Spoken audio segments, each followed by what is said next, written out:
Good afternoon, everybody. This is Mark Abbott with the Appraisal Subcommittee. I'm joined by Brent Jays, who's hosting this meeting for AARO. Brent, I'll turn the microphone over to you and we can get started. This is a recorded conversation. So if you don't want your voice on the recording, then don't say anything. Okay. Brent, good afternoon, everybody. Thank you for joining us on this webinar. As Mark mentioned, the call is being recorded. Housekeeping, if you would mute your microphone just to avoid any unnecessary noise. We will pause a couple of times during the presentation, and you can turn your microphone back on at that point in order to ask questions. And for those of you that are new to Zoom, if you scroll your mouse towards the bottom of the screen, you'll see a little chat icon, and you can send questions to me that I'll make sure will get posed to Mark during the presentation. And of course, when we stop for questions, you can turn your microphone back on to ask questions directly. Also want to thank Mark Abbott and the entire subcommittee for hosting this and agreeing to partner with AARO to get this important information out to the states and jurisdictions. And I think, as most of you will understand at the end of this presentation, it's not a matter of if the states and jurisdictions will be granted grants. It will be a matter of how to. As Mark mentioned, also the call will be recorded, and they've agreed to post both the full recording and the PowerPoint slides that you'll see will be on both the ASC and AARO websites. Give us a couple of days. We may go through and do a little bit of editing and whatnot, but we'll do our best to get that posted on both websites here shortly. And there will be a second webinar a little bit later this summer with more details. Today we'll kind of cover an executive high-end perspective and overview of this new program. So with that, I will turn it back over to Mark. Thank you again for being here. Thank you, Brent. I appreciate the introduction, and thank you to AARO for hosting this webinar. You've been a great partner in helping us get folks together and get this important information out to the field. So as Brent mentioned, this conversation, and I hope that it is a conversation, is an overview of the grant program, giving you some details and then waiting on other details to later in the summer. So I will go through how the grants are going to be structured and administered, the important stuff, the amounts we're going to give, the deadlines, the activities that are allowable, and some of the restrictions on the funds. We'll talk about the steps required to apply for the funding, the timeline for when the applications will be due initially and when the awards will be made. And then I hope to have further dialogue and questions from you all in terms of what we will actually be supporting with these grant funds. For me, in doing this webinar, that last part is probably the most important. We want to hear from you. We want to figure out the best way for these funds to be used as we start making grants out to the states. And your ideas, your questions, the problems you'd like to solve with a little extra money will be the things that make it into the funding requirements. I'm joined on my team by just a few folks I want to thank. First, we have Maria Brown, who's a staffer at ASC. She'll be helping us. And then we have Peg Rosenberry, a contractor and who will help throughout the process, but be particularly helpful in helping you get your account set up to receive funds. And then we have Michael Kennefick, who's our technical assistance provider, who will be a great resource for you going forward as we begin administering these grants. So just, you know this stuff, but I'll just do it quickly. A little recap on what the subcommittee does, just to get us kicked off here. I'm gonna hide a few boxes. So we monitor state appraisal agency requirements. We form compliance reviews for state appraisal regulatory programs. We maintain the National Registry of Appraisers and AMCs. And the last one is what I do at the ASC, which is to make grants to the Appraisal Foundation and to the state appraiser certifying and licensing agencies. This last part is a relatively new grant program. We've been giving grants to the foundation for a while, but this will be the first set of grants we've given directly to the states. You're all familiar with the investigator training program. This is an extension of that, but in this case, the funds will be coming directly to you. You'll figure out how you want to spend them, and based on your application, and then have the autonomy to administer those funds directly. So in my office, the grants office, I just want to share a few things that we're responsible for. First, we help establish the funding priorities through conversations like this and through working with the ASC board and team so that we know what we want to fund. Then we issue what's called a Notice of Funding Availability, or a NOFA. I'll say that word a lot because that will give all the instructions for how to apply and what the money can be used for in one simple document. We review the grant applications. We make recommendations to our board, and they will approve a packet of grants, and then we will negotiate those grant awards and make those awards back to the states. I'll talk in greater detail about that in a minute. And then we train and support grantees on the federal requirements for accepting grant funds. So the money comes with strings, obviously. It is federal money, but we want to work to minimize both the amount of paperwork that you have to do to accept these funds and also the risk associated with accepting federal funds. We can manage these grants in such a way that you can do great and important activities and not get caught up in a series of audit findings. And one of our main goals is to make sure that you use the money safely and effectively. So we'll be doing a lot of training and support around that. And then we monitor grantee activities with site visits, occasional audits, meetings at conferences and whatnot, just so we can keep track of what's going on and what we'd like to offer in terms of grants in the future. So eligible grantees, first there's the Appraisal Foundation, and you're familiar with these awards. They support the AQB and ASC, and the two boards for the Appraisal Foundation for the appraisers and qualifications. Then we have the State Appraiser Certifying Licensing Agencies, you all, and then we have this little category called Other, which I won't spend a lot of time on, but I'm putting it up here simply because you may see NOFAs come out that aren't directed to states. They might be directed to organizations that can help us, for example, develop new training programs that you might be interested in sending your people to. And so that third category would include nonprofits and other types of organizations that have technical resources and staff to help us develop additional programs that would benefit you.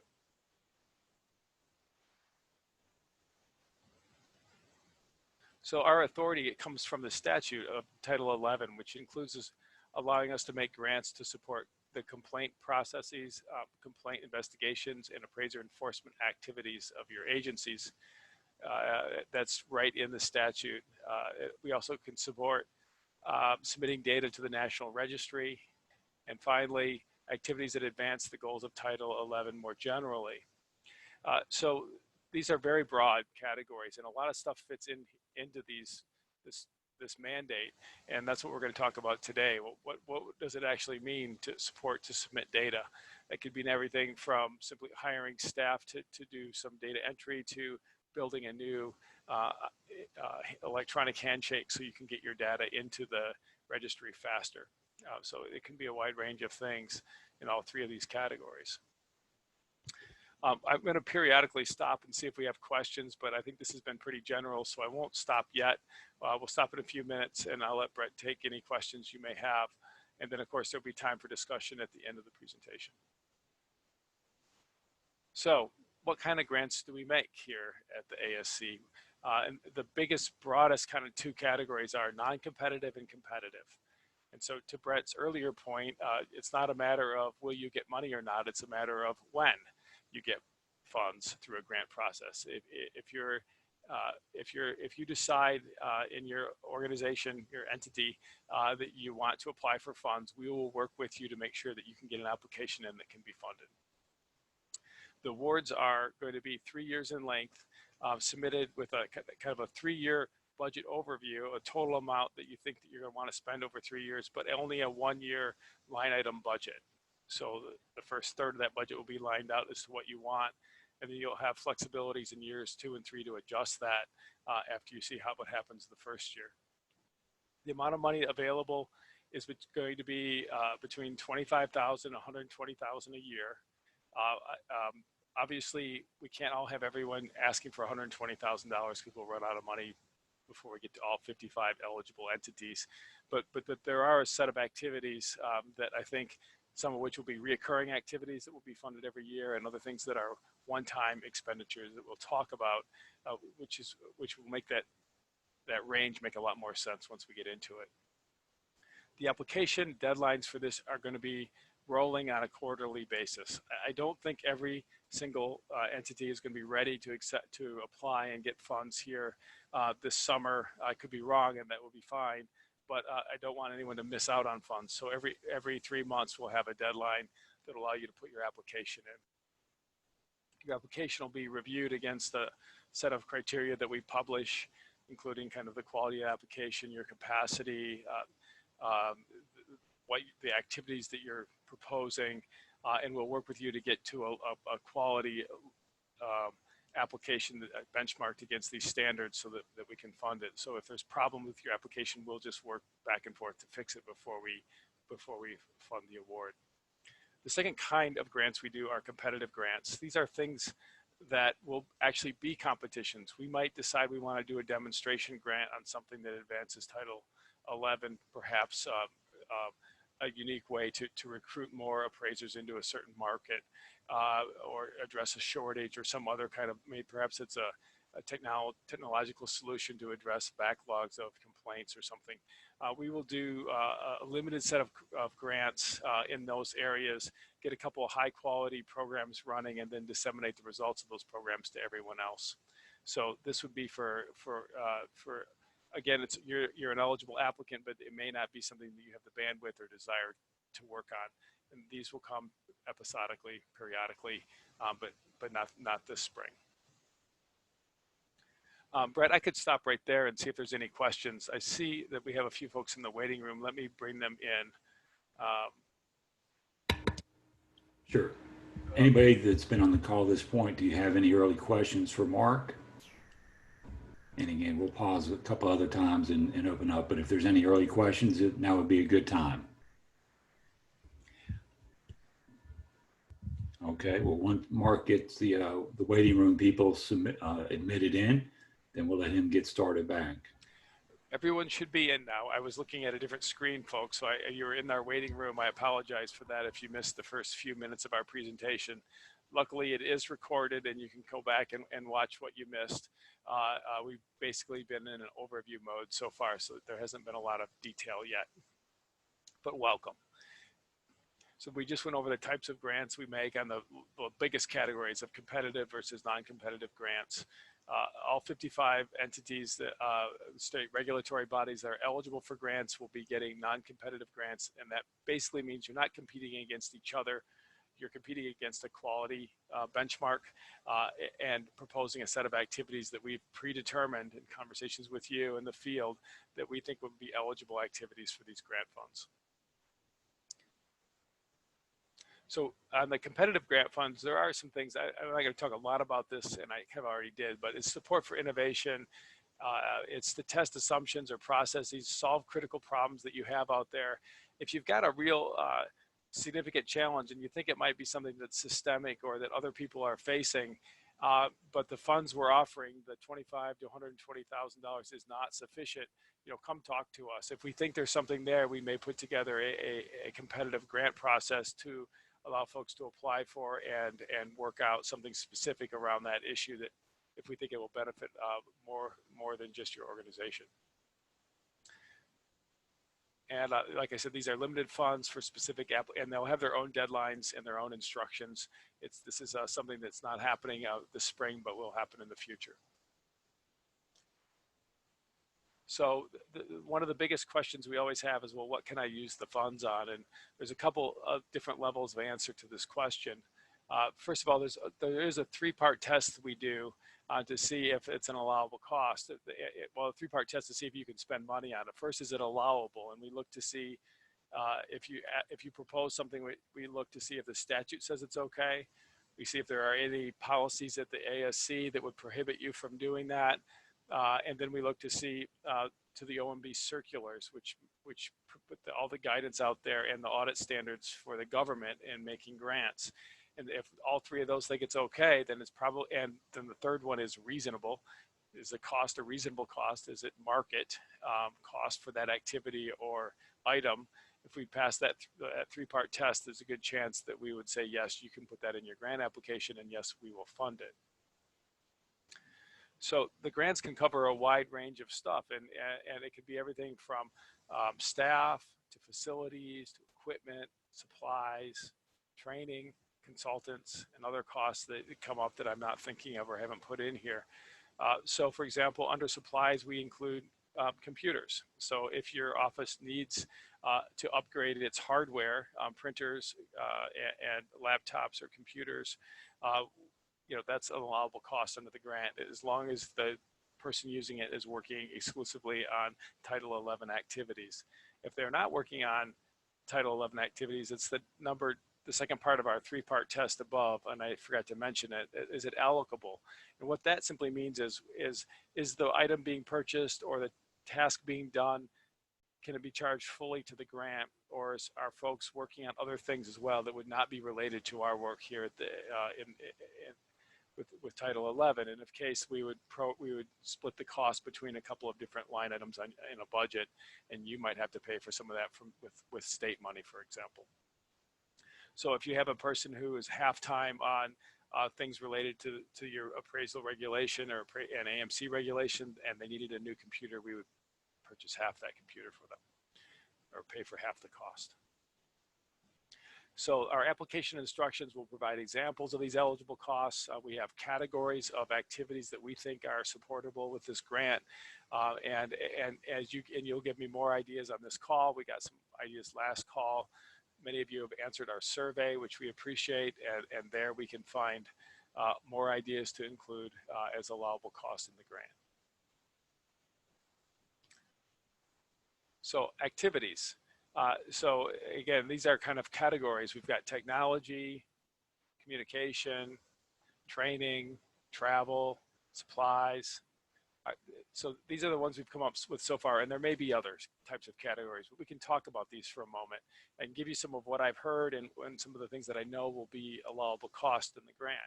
So for example, on the technology side, I think I've already mentioned we're willing to do hardware for you, and that's actually would be a supply line item, but if you want to buy new computers or printers or other kinds of hardware productivity for your office, you can do that. Software is included in this, whether it's a subscription to an online service or actual software that you would download and use on your computer. The latest productivity tools, for example, with subscriptions to things like Slack or the newest Office 360, so you have an Excel version of Excel that's current, all fine. On the communication side, if you want to write and publish a newsletter, if you want to pay for a customer relationship management tool, a CRM, to allow you to communicate with folks, appraisers and others in a high quality and sophisticated way, we would pay for that. On the training side, this is a big one for us. We have the investigator training now, and you'll be able to send people to that with money that you receive in your grant. You would propose, for example, to send 2 investigators to that training. That would be fine. You can propose to send folks to trainings at other events and conferences, like the AARO conference, for example, could be considered a training event, and any ancillary meetings around the AARO conference could be training events that we would pay for under the grant. That includes the registration fees, any tuition costs for a special class, travel to and from, and lodging could all be covered under the grant. For us, the convening and the it happens when you meet in person, COVID aside, is really important. And so I know it's one of the things we'll be wanting to invest money in. Travel, that's part of travel for training and conferences, and then just supplies in general. Now, the caveat to all of this categories is that we don't want to simply see our money replacing money you were already spending on these activities. So we call that, we don't want you to supplant, is the technical term for that. And of course, state budget processes and state appropriators love to supplant. I mean, that's kind of in their DNA. And many of you have actually expressed concern about this very issue. Whatever money we get, we'll just reduce our budget by that amount. So in our grant guidance and in the terms and conditions of your award, you'll see that we're focused on new activities. So if you did the activity in the past and you paid for it, proposing to do it with our funds probably is a non-starter in normal times. We want to see, if you spend 2 people go to this conference and you want to send 4, that it will pay for 2 more, but paying for all 4, that seems less likely, right? So, and in a way, this will help you also protect your own state budgets. Now, it's not normal times, and so we can talk about this in the Q&A, but I also anticipate, and from what I've heard, there's pretty significant pressure on this year and especially next year's budgets across the state government, so there will be cuts. So I don't think those are cuts aimed directly at simply replacing our funds or our funds with your funds with our funds because of COVID. So I think we're going to work to be flexible on this. In other words, if you cannot travel next year to any conferences because there's a statewide moratorium on that for using state money to travel, and you did it in the past, we're not going to say, no, you can't come to the conference on federal funds because coming to the meeting would be more important than in this instance than safeguarding the funds from being supplanted. That will be a temporary waiver basically until we can get our budgets in back to normal order. We can talk a little bit more about that at the end during Q&A. So the NOFA will contain all the information you need to apply. And so when those are published, and I'll give you a timeline in a minute for when we're going to publish those, it'll be fairly self-explanatory, though we will do several calls around getting a quality application in, so that if you have any questions or need any help, we can help everyone at the same time. And then you will need to register for the System for Award Management, or SAM, through GSA. And Peg is on this call, Peg Rosenberry. She will be helping and getting those accounts set up if you don't have one already. The big issue will be making sure we have the right EIN number associated with your agency so that we get the right banking information there, so when funds do come to you, they go to the right place. So the timeline. So May, June, that's right now, unbelievably. We are doing market analysis, stakeholder engagement, which is what this call is. We'll be publishing the notice of funding availability. We'll be working with each of you, or as many of you as possible, to get your account set up in SAM. And there's another account that we'll talk about, which is the PMS system, in a minute.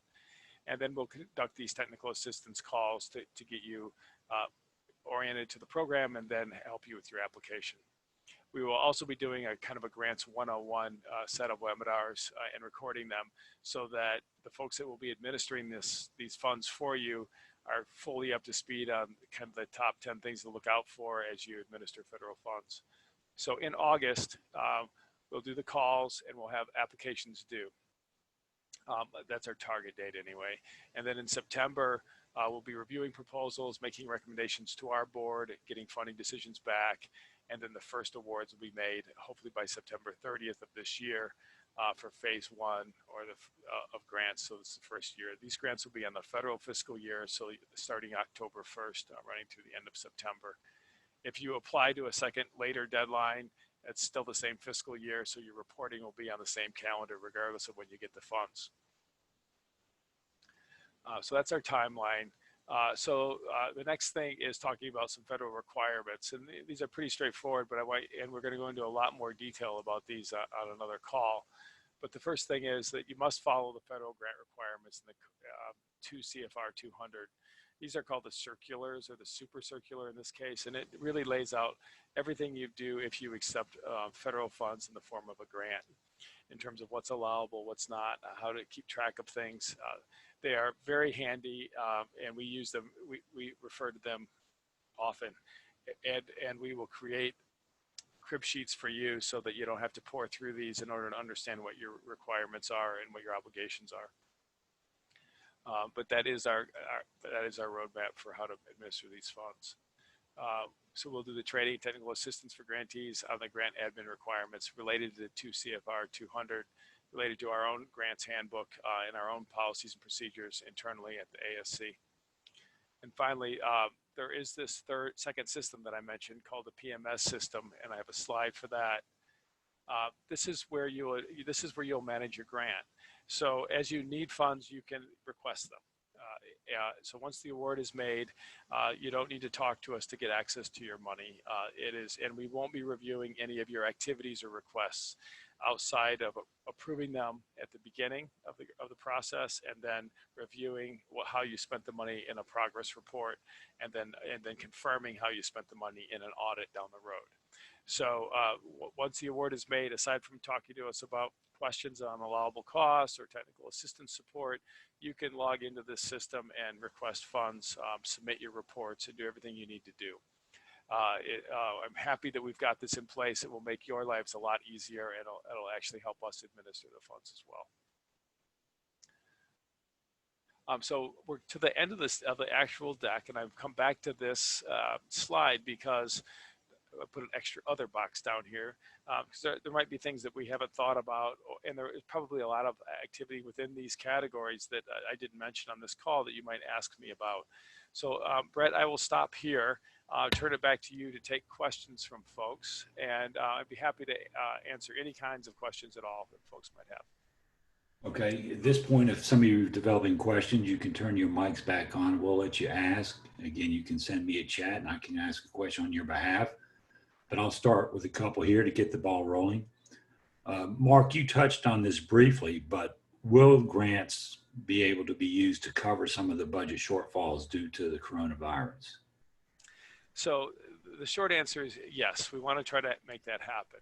Now, I don't think if you've got if you're in a situation where they're reducing your FTE count or you're going to lose a staff person, that the grant is going to be sufficient to make that up. There's just not enough money here in the system to allow us to do that. I do think, though, if you need contract support to clear a backlog of complaints, or you need to get an extra investigator in there because someone's been pulled off to do other things, those would be costs that we might normally say, hey, you were paying for that before, don't come to us. We're trying to do new activities that we would probably allow.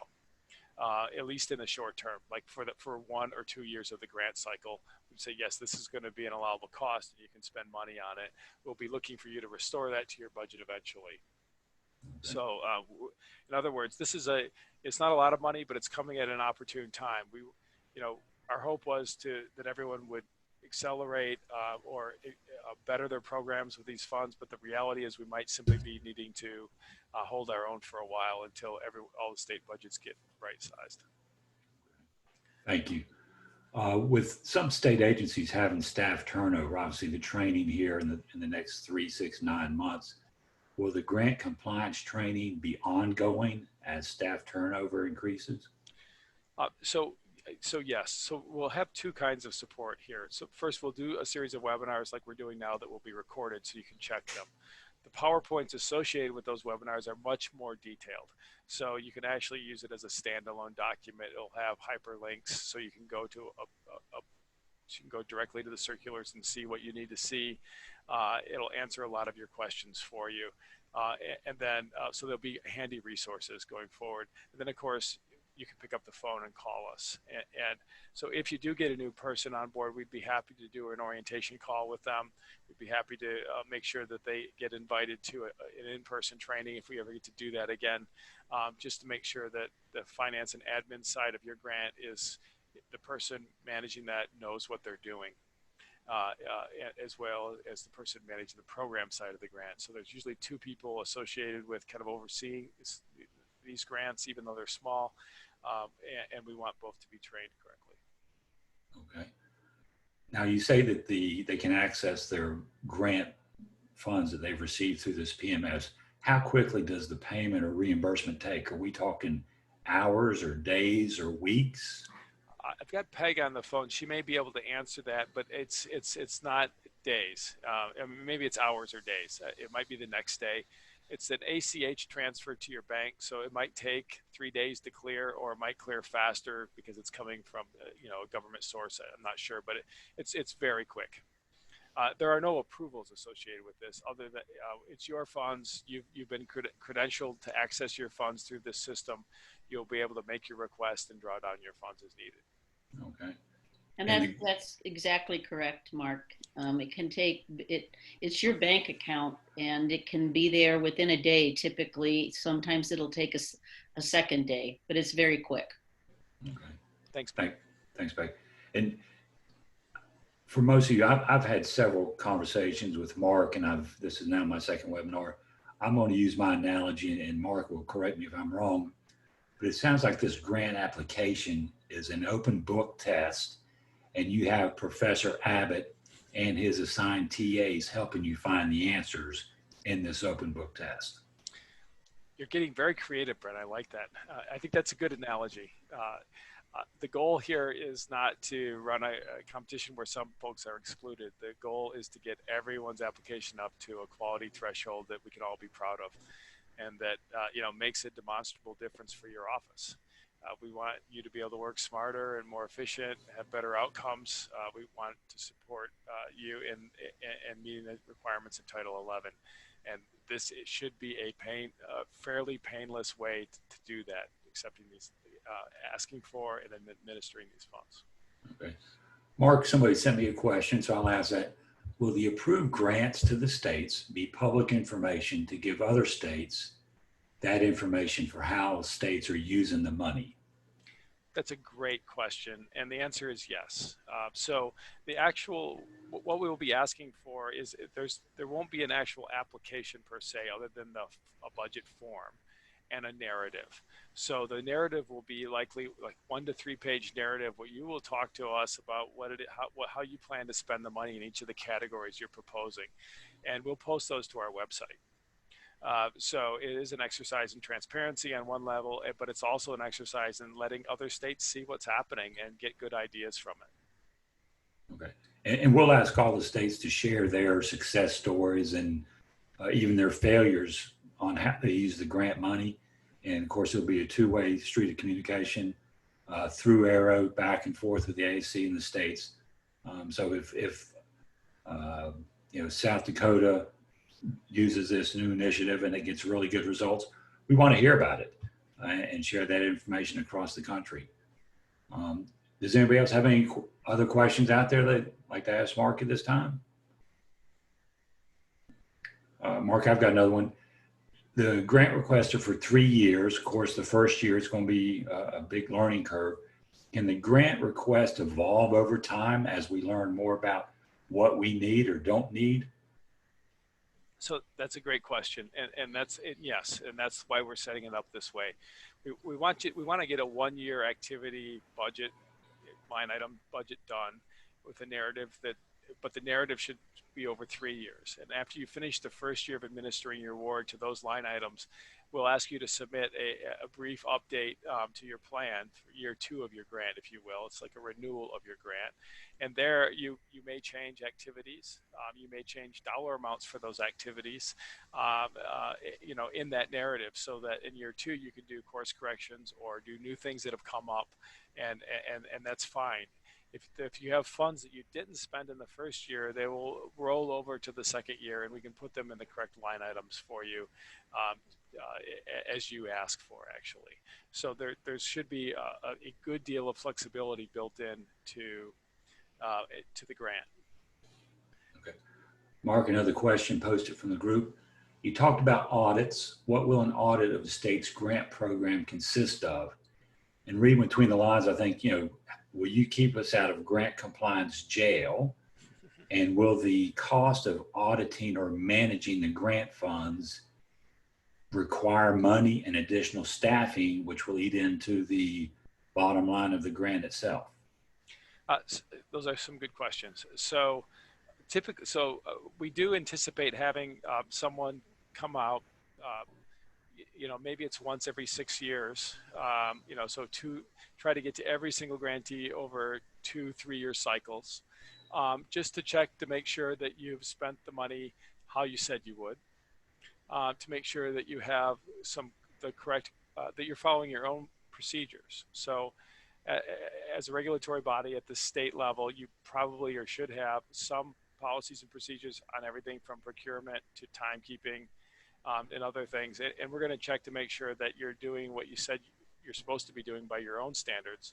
And then we'll be looking at to make sure that you administer the funds to the OMB circulars. And we know the kind of the risk areas because we've seen many audits when we find something. So the goal will be that you know what those are and that you're okay. And then anytime before audits, we'll do technical assistance and to help you prepare for the audit. And then once the audit's done and we have findings, if there are any, we'll help you resolve those findings with technical assistance again. So the goal is just improving the quality of the programs, not playing a game of gotcha. And so it was very much a continuous improvement model in partnership with the states. Now, there are going to be some costs associated with administering a federal grant. And you may decide that you have a financial person that can just pick this up as part of their duties and not take any remuneration off the grant for it.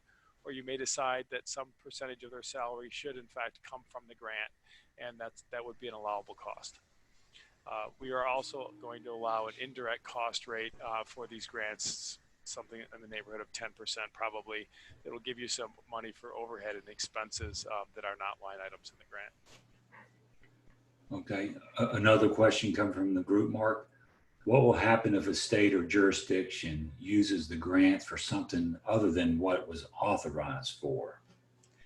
Well, if you, for example, build a hot tub for yourself and enjoy sipping margaritas out there, and we find out about it, then you'll go visit a federal penitentiary in West Virginia.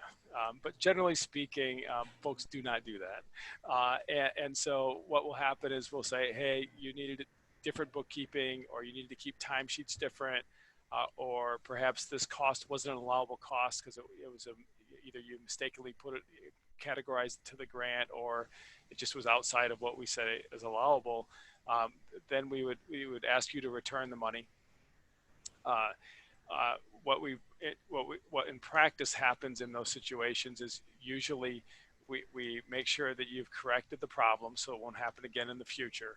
And then we look to see if there is matching funds or some other way to ameliorate the actual cost of that mistake, so that the state doesn't end up having to pay back the ASC for something that was an error. But we will get those on a case-by-case basis. Again, the model we use is continuous improvement model. So we're not interested in penalizing. We're interested in finding issues and making sure they don't happen again. I guess there's two scenarios there, Mark. I guess I could tell you I'm gonna spend the money on this item, and either I could spend it on something that's just absolutely improper and you never would have approved, or maybe I spend it on something else that maybe would have been approved. Does that second scenario cause problems as long as it's still something that would have been approved? No, it doesn't. So we like you to tell us what you're going to do and then spend in those budget categories. But there can be allowable activities that you could call us up on the phone and say, is this allowable under the grant? We'll say yes. And you can keep our email in your file just in case an auditor ever asks about it, but most of the time they won't. We know that top 10 areas where grantees get in trouble, and we're going to share those with you. It's things like how you keep your time. If you have salaried folks that are getting paid from the grant, for example, it's things about procurement, how you procure major services, whether or not they were competitively bid or not. So there are a number of areas that are easy to get sideways on, but also very easy not to if you know what they are. So we'll work through everyone on those. There should be a very low risk profile for accepting this grant funds, given the kinds of activities we're going to do. I can give you another example for, say someone travels to a conference and they buy a first class ticket or a business class ticket. Generally, federal travel requirements are that you travel coach. And so we would be interested in seeing someone pay back the difference on that ticket. But you all should know that before you travel, because we'll make it real clear, and so that should never happen, right? But mistakes get made, and then we rectify them, in the context of the audit, and it's just a process we go through together. Thank you. Okay. Again, open floor for questions. Anybody else out there have something they want to ask Mark? You can ask yourself through your mic, or as some people have been doing, have used the chat box to send a question to me, and I'll ask it. So while folks are thinking about questions, it's going to bring up a couple of areas of training that we're interested in pursuing. So we do the investigator training now, but we're also thinking about developing training for board members, new board members or current board members, just so they understand what their jobs are and how to do them more effectively. Thinking about maybe if it would be helpful to get you know, in terms of the investigators themselves, how to recruit them, retain them, train them. Maybe we could do some additional modules on the current investigator training. I think that on the technology side, I would love to see everyone develop an API, which is kind of an electronic handshake that allows information to be transmitted to the registry in real time. So you're not doing batch uploads if you're using technology now, and you're not entering them manually into the system. You know, there's some more technology that could happen that would allow, for example, folks, appraisers themselves, to give you their information in a way that you could just review it and then send it on to us. That could even be an app, for example. So we've got a lot of ideas on how to decrease your administrative burden related to the registry. You know, another training that we're thinking about, we've heard from states anyway, is that how to regulate AMCs effectively and work with them effectively in partnership. I think that we would find someone to do some interesting training around that. And all these trainings would be developed with our funds in partnership with other type of grantee or organization, and then made available to you, and you would spend your money to send your people there, money from the grant, that is. Okay. Mark, another question posted by the group.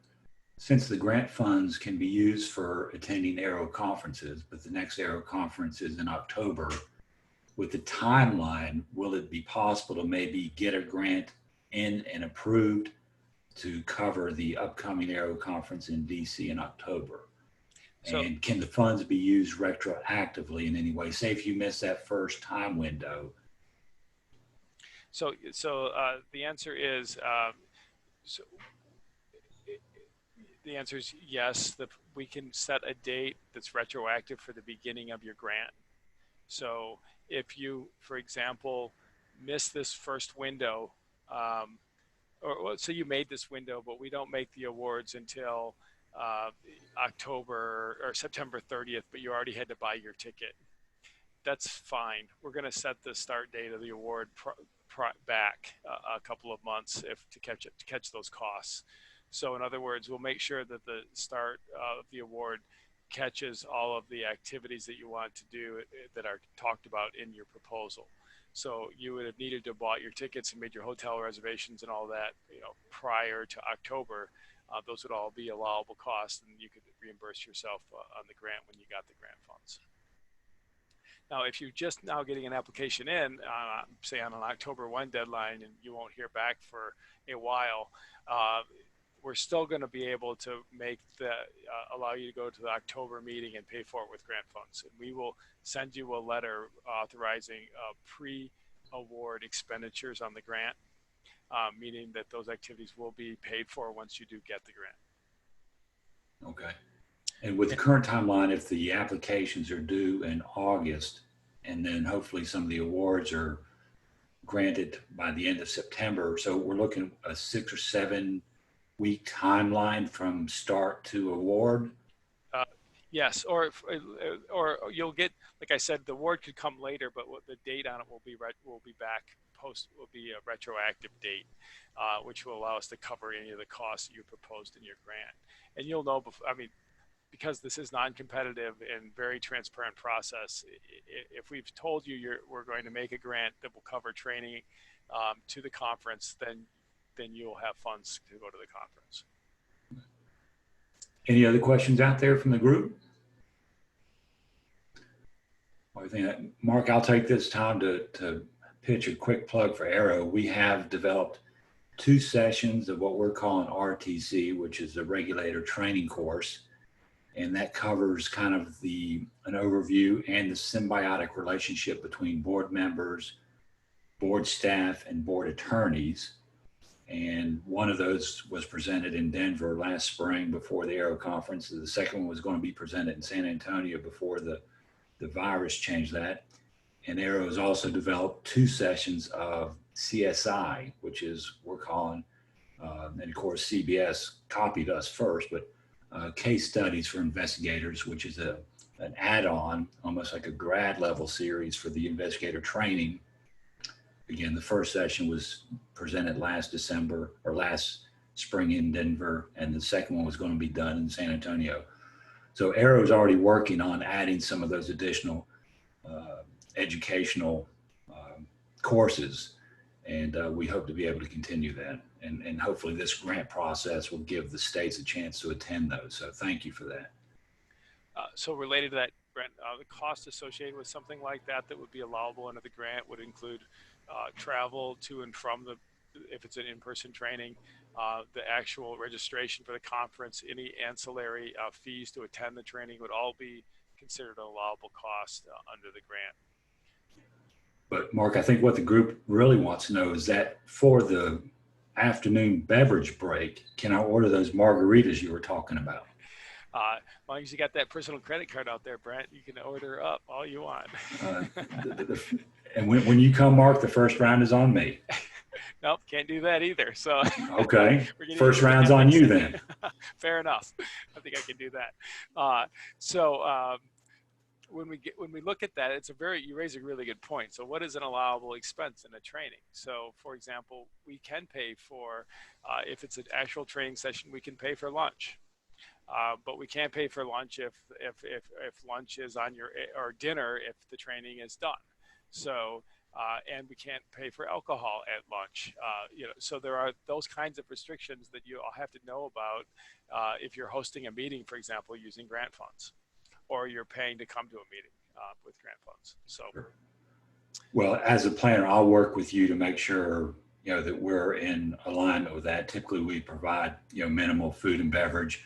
We never provide alcohol in any of the AARO functions with AARO dollars. But I'll make sure that we would be in alignment. Right now, it gets interesting, Brent, and we can talk about this offline. But if you were to have a registration fee associated with coming to a training, how you actually once that you receive those funds, they're not federal funds anymore. They were paid to you to cover the cost of the training and anything you want to cover in that cost. So we're not actually going to be looking at what happens at that point on forward, but we are going to be looking to see how if someone paid for something they shouldn't have, and if they come to a conference and are training and then lunch is provided, then they can't take per diem for that lunch because you have already paid for it. So that would be backed out of their per diem, and that's the kind of thing the auditors will look for.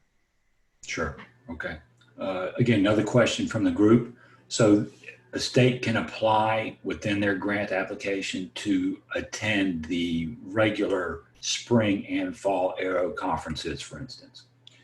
Yes, and so of course the caveat here is if you've been going to these regularly and you have a line item in your budget to travel and do these, we would very strongly prefer that you continue using your budget for that.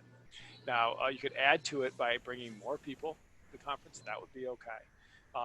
And of course, the caveat here to what I just said, and we want to be firm on this, and we'll give you language that will help you protect your state budgets.